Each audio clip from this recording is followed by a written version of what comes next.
Buenas noches con todos y todas. Muchas gracias por acompañarnos los jueves, cada 15 días, en este programa Diálogos con Gisela Ortiz. Soy Gisela Ortiz y el día de hoy vamos a conversar con Charmely Bustíos Patiño.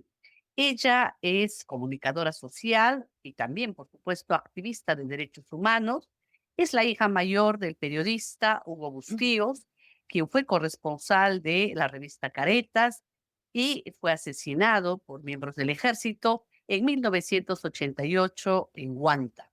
Em, es también gestora de varios proyectos comunicacionales, de documentales, en los cuales ha colaborado con la planificación para sus estrenos, documentales como, por ejemplo, Memorias de Ushura High, Este fue nuestro castigo, y también el mural que se hizo en Huanta al periodista Jaime Ayala. Entonces, vamos a conversar con Charmely, dándole la bienvenida y agradeciéndole el día de hoy por estar con nosotros. Gisela, muchísimas gracias. De verdad, para mí es un honor, te lo digo de todo corazón, estar en este momento, en este espacio, conversando contigo, pues sencillamente, estos espacios, tú y yo lo sabemos, son bastante necesarios para seguir levantando nuestra voz, para seguir hablando de todo este acontecer tan difícil que atraviesa nuestro país. Así que muchísimas gracias por este espacio, Gisela. ¿Qué pasó el 24 de noviembre de 1988, Charmely? Esa fecha marcó la vida de mi familia porque fue la fecha en que mi padre fue asesinado cruelmente por una patrulla del ejército y que prácticamente acabó con su vida, ¿no? Mi padre iba a cubrir la información del asesinato de una madre con su hijo la noche anterior a manos de Sendero Luminoso. Mi padre, al tener conocimiento, como todo periodista, pues simplemente acudió al lugar de los hechos. En ese momento había un paro de Sendero Luminoso que había decretado por una semana, justamente en la semana aniversaria de Wanda, que es el 20 de noviembre. Todo transcurría con, digamos, normalidad, porque no, esos hechos, pues uno estaba sumamente tenso, porque era muy común de que detonaran torres, de que asesinaran personas, y de verdad fueron momentos difíciles, ¿no? Pero nunca imaginé que la noticia fuese mi padre, de verdad. Fue bastante duro. Él fue a cubrir información, pero fue emboscado literalmente por una patrulla del ejército que, pese a que ellos dijeron que eran periodistas, sencillamente no pararon de disparar, no dejaron de disparar, y mi padre llevó los mayores impactos de bala. Iba acompañado de Eduardo Rojas, su colega, y acto seguido, pues su cuerpo recibió un explosivo que prácticamente lo voló en pedazos, ¿no? Gran parte de la mitad de su cuerpo prácticamente. Esa mañana habíamos desayunado con mi padre y en horas de la noche lo estábamos velando, ¿no?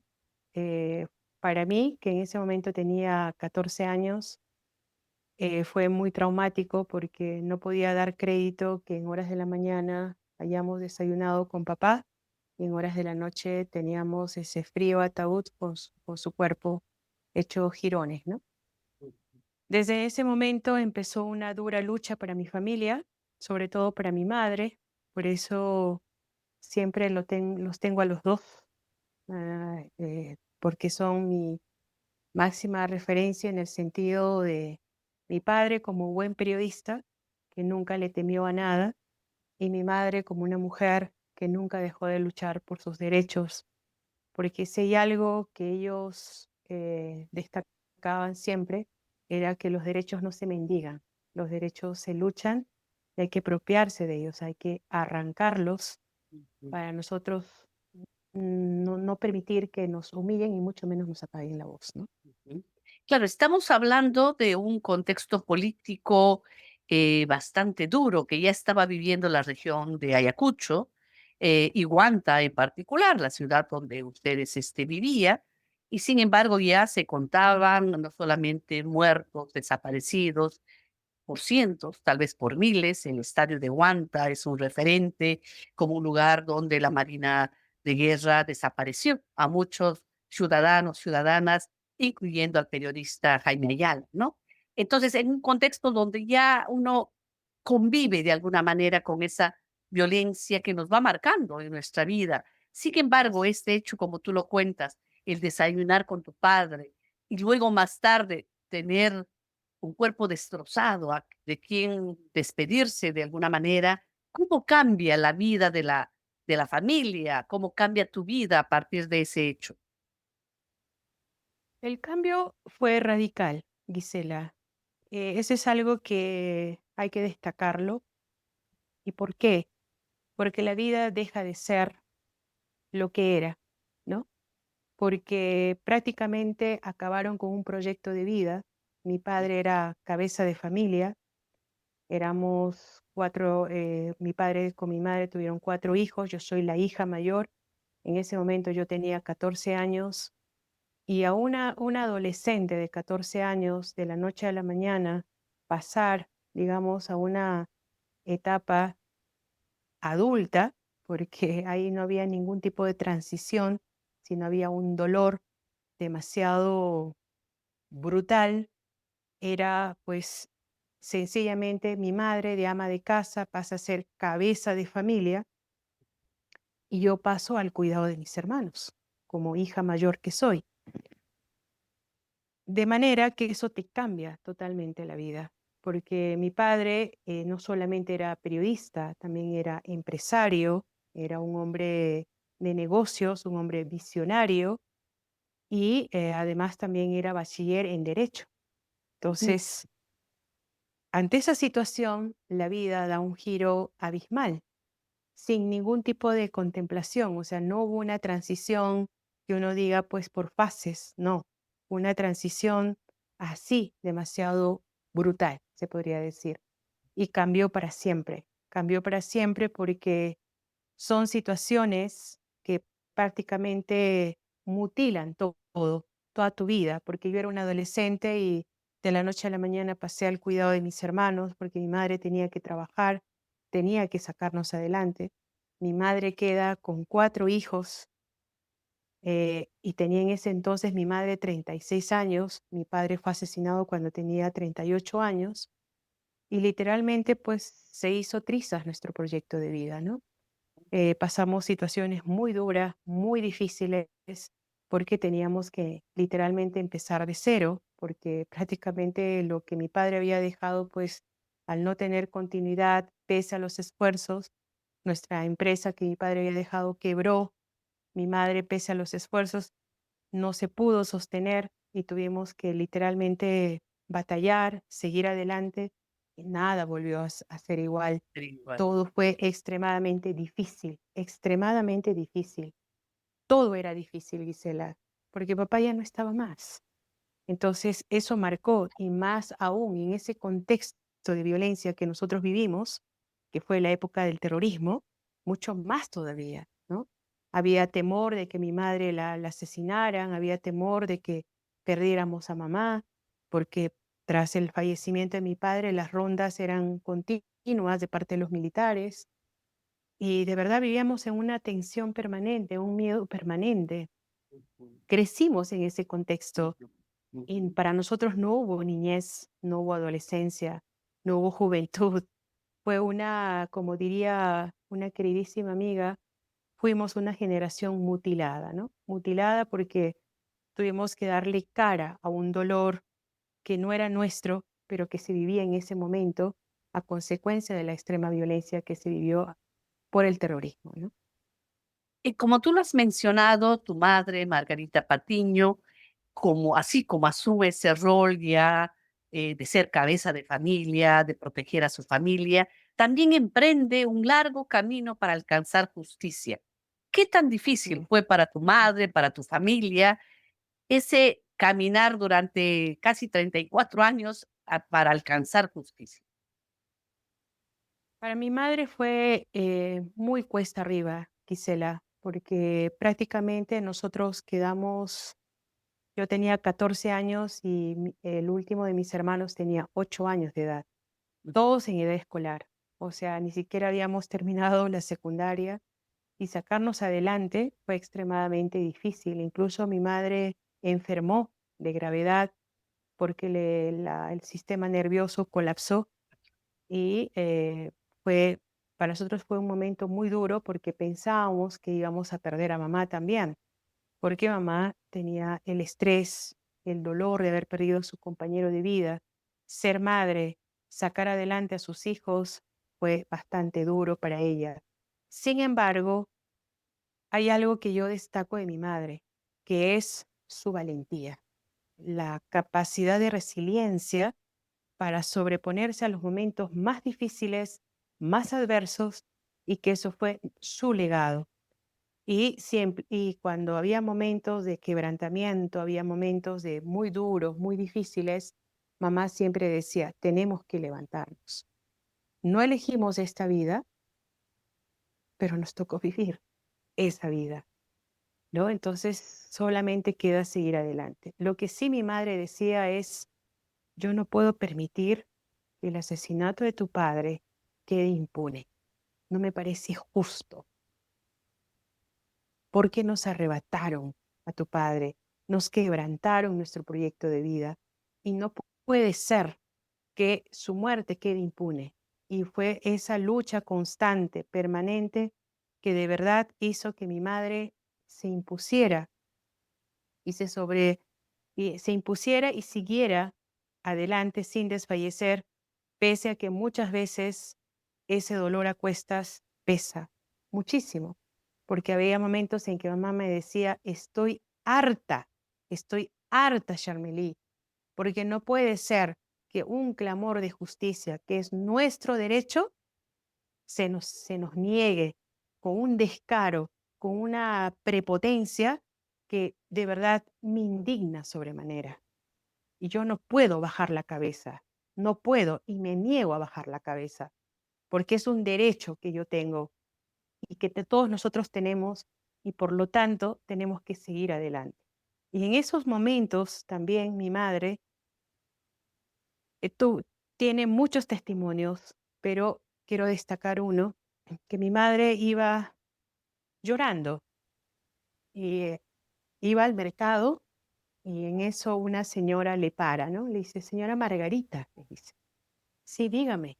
Era una señora quechua hablante y le dijo, usted es nuestra voz, usted es nuestra voz, usted habla muy bien. Usted no solamente, usted habla muy bien el quechua, porque mi madre también hablaba muy bien el quechua. Usted nos representa, usted es dignidad. Usted es la voz de nosotros las mujeres que hemos quedado viudas. No baje la guardia, doña Margarita. Siga adelante. Usted es nuestra voz. De verdad eso a mi madre fue como que levantarle, ¿no? Y ella me lo cuenta. Y nos pusimos a llorar las dos porque nos dimos cuenta de que nuestra lucha no era solo nuestra, sino de toda una, representábamos a diversos casos que dolorosamente no encontraron justicia ni encontrarán justicia por la sencilla razón de que vivimos en una sociedad tan quebrada, tan polarizada, de que el acceso a la justicia muchas veces cuesta hasta tu propia vida, renunciar a tu propia vida, y no todos tenemos esa capacidad. Y además que también tiene un costo la lucha por la justicia. Y ahí es donde yo destaco y valoro en gran manera el rol de las ONGs de los derechos humanos, que sin ellos no hubiese sido posible, Gisela, este logro por hallar justicia, ¿no? Y es por eso que mi madre, pese a quebrantarse muchas veces, pese a muchas veces queriendo tirar la toalla, pues no lo hizo, ¿no? Y fue duro, pero también fortaleció a mi madre de una manera tan impresionante y mi madre supo llevar su dolor, su lucha con mucha, mucha dignidad. Así Es es. algo que yo destaco mucho en ella porque mamá era muy hidalga, ¿no? Ella podía estar con el corazón roto, pero ella se revestía, como se dice, de coraje, de fortaleza y se levantaba, ¿no? Era una, era un ave fénix permanente. Ay, me llena mucho de emoción hablar de ella porque es mi referencia. Sí, Es ¿sabes? por Claro ella que sí. que mis hermanos y yo no sucumbimos. No, y quienes Mm, conocimos a doña Margarita Patiño, además, podemos dar fe de esa entereza y esa valentía con la cual ella siempre estaba de pie, estaba declarando a los medios, participando en las conferencias de prensa, en las movilizaciones diversas como familiares, sí, y creo yo que esa fuerza que ella transmitía, como tú bien lo dices, no solamente sirvió para el sostén, para la unión de la familia, sino también eh, irradiaba, ¿no? Esa sí, entereza de alguna manera hacia los demás. Yo nunca la he visto llorar en algún sí. acto público, en una conferencia. Doña María Margarita siempre firme, como tú dices, con las palabras claras. Y el 12 de abril del 2023, después de 34 años, se condenó a uno de los principales responsables del asesinato de Hugo Bustillo, el general del ejército Daniel Urresti. Y en ese contexto de una lucha tan larga que emprendió tu familia, ¿qué significa la ley de amnistía? Uf, la ley de amnistía, Gisela, es insultante. Eso no tiene nombre. Eso literalmente, pues, es una afrenta, es una ignominia para los familiares que tenemos año tras año, y ni siquiera son 2 años, son décadas de lucha, Gisela, y eso fue un golpe extremadamente duro. Y eso también habla de un atropello permanente de parte del Estado, Gisela, no de ahora, siempre. Pero esta vez se ha enfatizado más porque es un gobierno, es un Estado que literalmente nos da la espalda. No hay un gesto, una palabra, un trato digno hacia los familiares, simplemente está de parte de quienes cometieron crímenes, ni siquiera fueron de buenos militares. He ahí la paradoja, o sea, ni siquiera se honra a los buenos militares, que sí los hubo, por supuesto que los hubo, pero se honra más bien de una manera tan perversa a criminales que han cometido una violación sistemática de los derechos humanos en una época tan dolorosa donde ellos tenían el control de todo. Y muchas veces, ¿por qué se cuestiona tanto a los agentes del Estado, a las Fuerzas Armadas? Porque ellos estaban para protegernos, Gisela, y no lo hicieron. He ahí el reclamo, he ahí, digamos, el cuestionamiento, porque estaban ahí para protegernos y no lo hicieron. Ese es el gran problema, no lo hicieron. Se convirtieron en personas, en torturadores, en verdugos, y literalmente hicieron de nuestra vida un infierno, así como lo hizo Sendero Luminoso. Entonces, una ley de amnistía en estos tiempos es la peor afrenta hacia los familiares que definitivamente, pues, a veces uno no haya ni cómo describir, ¿no? No haya cómo describir porque es como echar por tierra décadas de lucha, y esas décadas de lucha, Gisela, lo sabemos perfectamente, en cierta manera ha consumido nuestra vida, porque hemos tenido que postergar muchas cosas de nuestra vida. Muchas cosas. Hemos tenido que renunciar porque hemos tenido que estar entre abogados en los pasillos judiciales, exigiendo que se haga juicio, eh, haciendo todo lo posible para que el caso no quedara archivado, porque no había ninguna voluntad de parte de ellos de esclarecer estos crímenes porque eran ellos los responsables. Entonces, ante una magnitud de esa naturaleza, pues, ante ese atropello, sencillamente a uno lo es un maltrato, un dolor que definitivamente no tiene nombre, ¿no? O sea, es algo que de verdad en un país que dice vivir en un estado de derecho, eso sencillamente es el mayor atropello y representa la mayor miseria humana, porque uno nunca debe perder sus principios ni sus valores y los que nos gobiernan son personas sin principios, definitivamente, ¿no?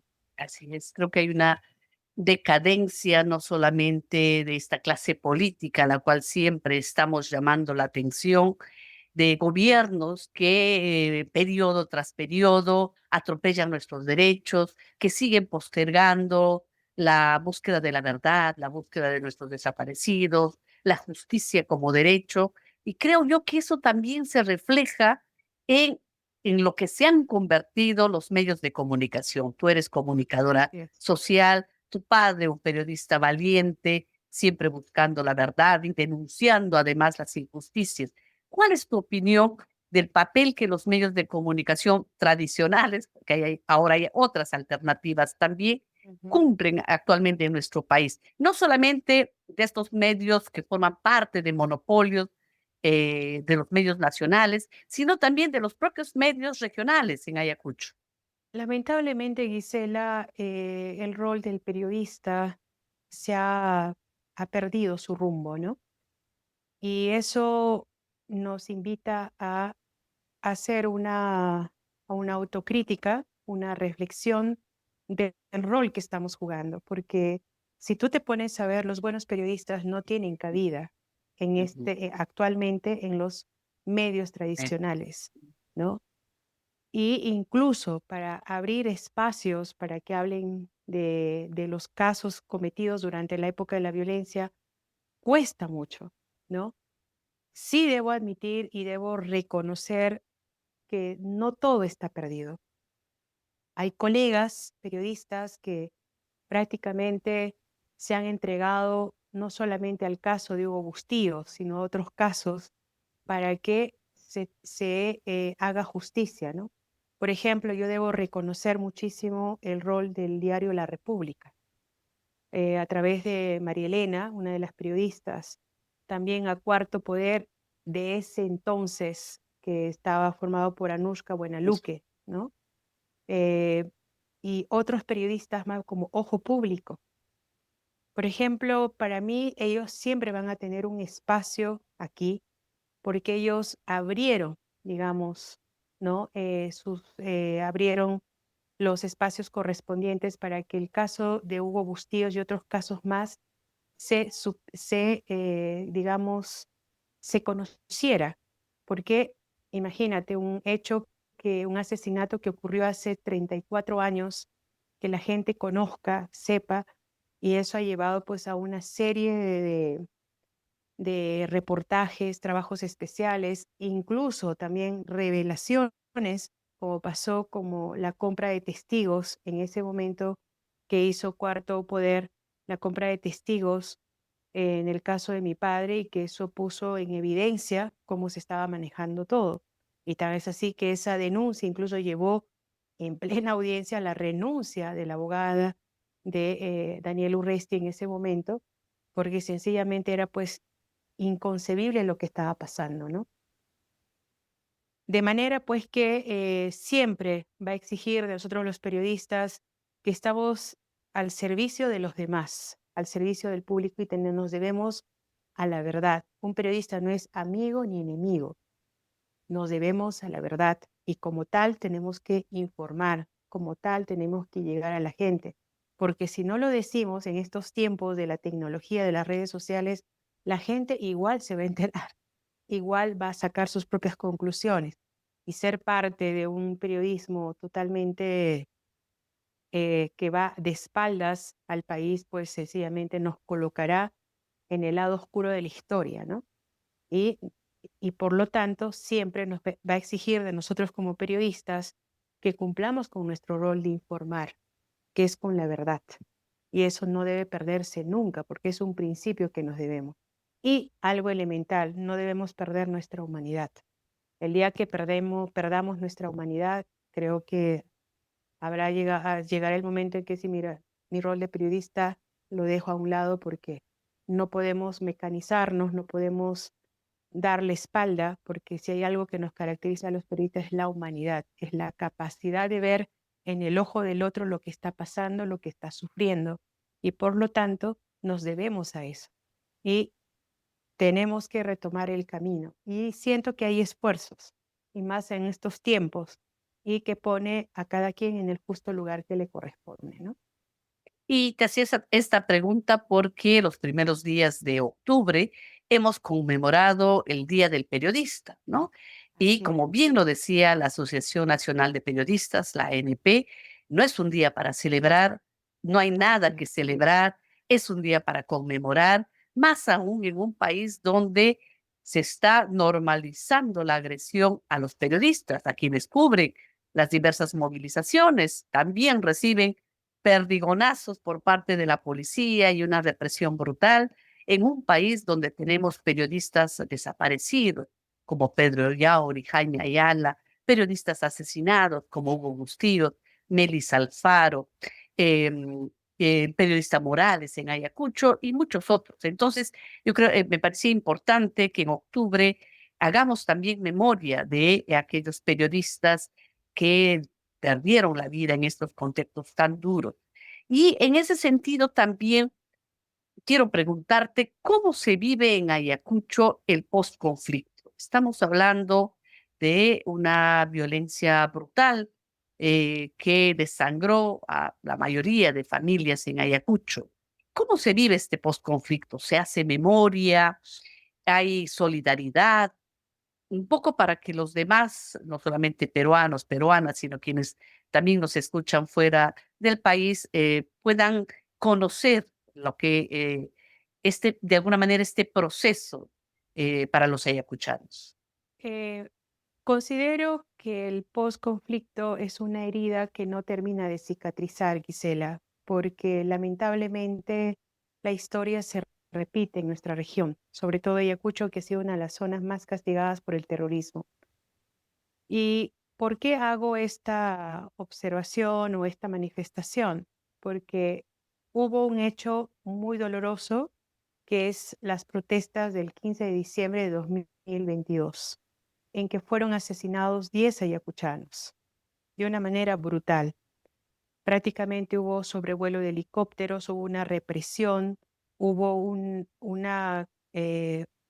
hechos de dolor que hicieron revivir aquellos años de violencia.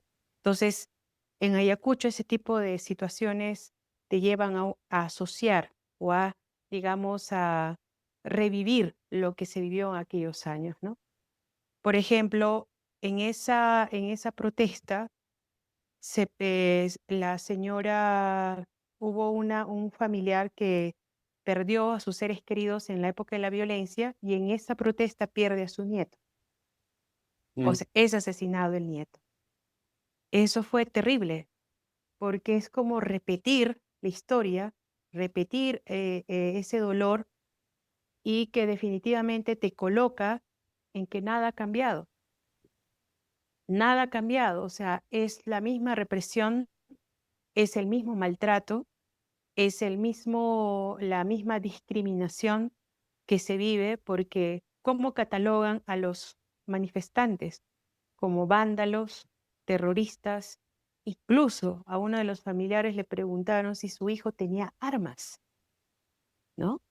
¿Qué hacía? Y era un joven de 18 años que no tenía nada que ver, nada que ver.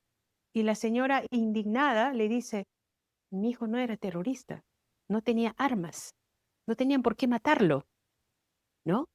Y este es un documental, El retablo de mi protesta, que recoge los testimonios de los familiares, que también tuve la oportunidad de colaborar y conocer de cerca. Y ahí tú te das cuenta de que es una herida abierta, es una herida abierta que no termina de cerrar porque la impunidad continúa, tanto de la época de la violencia como también este reciente hecho, que los familiares siguen clamando justicia. Hasta ahorita no hay ningún sentenciado, Gisela. y es muy probable que esto se resuelva a nivel de la Corte Penal Internacional, la Corte Interamericana de Derechos Humanos. Es muy probable que se tenga que, pero aquí no, es muy difícil. Entonces se repiten los patrones.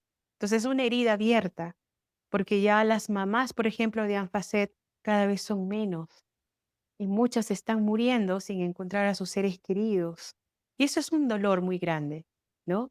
Entonces, vivimos tiempos muy difíciles. Has hecho una mención muy importante de la Asociación Nacional de Periodistas, que también aprovecho para reconocer la labor de su presidenta, Zuliana Lainez.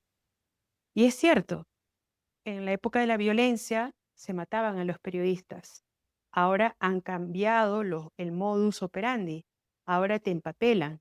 O sea, ahora te hacen un sinfín de acusaciones.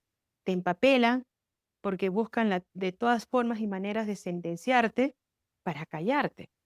Ya. Entonces los mecanismos han cambiado, o sea, sigue siendo el mismo proceso de silenciar, el mismo proceso de hostigamiento, el mismo modo de sencillamente callarte y que sencillamente no hay. Y tan es así que tenemos incluso 2 periodistas asesinados de esta nueva etapa, o sea, de este nuevo periodo. Entonces, el rol del periodista siempre va a ser un rol de alto riesgo para aquellos que son buenos periodistas, ¿no? Porque, como decía alguien, hay que denunciar los hechos. Si no lo denuncias, si no evidencias todo lo que está pasando, entonces es como que simplemente publicidad y relaciones diplomáticas o de amistad. Eso no es el rol de un periodista. El rol de un periodista es denunciar lo que está pasando. Y se están viviendo tiempos muy adversos, tiempos muy duros, ¿no? Y que se mantenga uno de pie es digno de admiración, de valentía y sobre todo de mucha dignidad, porque no podemos perder ni mucho menos bajar la cabeza y vivir en una sumisión, porque no estamos para eso. Estamos para levantarnos porque nuestro país está viviendo uno de los momentos más duros y difíciles. Y como decía alguien, justamente hoy lo escuché, decía, uno tiene que vincularse con lo que está pasando en el país porque todo es política. Eso de que yo no me meto, no, todo es política. Y si tú no te preparas, si tú no estás dispuesto o dispuesta, sencillamente esa silla vacía alguien lo va a llenar. Últimamente están siendo llenadas esas sillas con gente que impresentable, ¿no? Y Así como tú que lo has mencionado, la principal responsable del asesinato de los 10 compatriotas ayacuchanos, como también de los peruanos y peruanas en Juliaca, en Apurímac, Dina Boluarte, ha sido reemplazada por otro personaje acusado de violación sexual. Entonces, hay un juego político macabro en sí. cambiar para no cambiar nada, ¿no? Simplemente Ujú. fichas que se mueven, pero seguimos sintiendo esta política que nos genera no solamente asco, desazón, nos genera un sentido de desprotección y como que estuviésemos retrocediendo, ¿no? Vamos perdiendo derechos, se va normalizando el que las protestas terminen en una violencia por parte de los policías, tirando bombas lacrimógenas, hiriendo a quienes se movilizan, asesinando a quienes se movilizan, y así como se ha ido normalizando ese señalar al otro con el cual no podemos coincidir políticamente como el terrorista, ¿no? Aquel que se moviliza, el terrorista, ¿no? Entonces, como una forma no solo de deslegitimar su lucha, sino también de cosificarlo, de ponerle como en un punto tan vulnerable para ser agredido verbal, físicamente por cualquiera, para justificar todo lo que se hace, ¿no? Entonces, ¿cómo podemos cambiar toda esta situación? Yo creo que gran parte de eso es lo que tú de alguna manera has señalado, ¿no?